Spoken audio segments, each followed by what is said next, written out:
So I said the Northeast and much of the U.S. is bracing for a heat wave. Let's zoom out, Paul. How many states, how many people will be affected by this heat wave? Well, we're estimating about 135 million plus are going to be affected by this heat wave, and it extends already have started actually across the lower Mississippi Valley, the Tennessee Valley. For example, Memphis has already seen 5 days of 90 plus heat already, and the heat indices have been up as well. And this is extending all the way into the Chicago, Detroit area at the present time and working its way now into the Northeast. So New York City, Boston, all going to be in play for this heat wave coming up.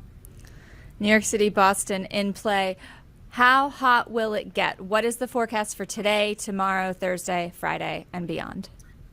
Yeah, and we're going to be looking at a lot of these places all above 90 degrees. You factor in humidity as well; it's going to feel like it's over 100. But some places in the Northeast are going to get a little hotter, depending on where you're located and where the situation of this upper high pressure area that we're looking at over the Mid-Atlantic states. It's over top that we're going to see the hottest air coming across. And so places across the interior Northeast, like Albany, New York, Hartford, Connecticut, even parts of Vermont and New Hampshire, some of those areas that are on the east side, downsloping wind, they could experience temperatures well into the 90s, even approaching 100 degrees.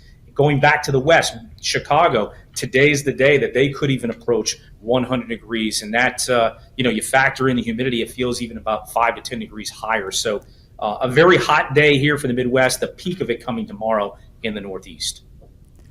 Wow. So you said humidity obviously makes it feel hotter. Is that 5 to 10 degree extra heat? Is that the rule always? So if the temperature is 95 degrees and we have a certain percent humidity, it will always feel like 100?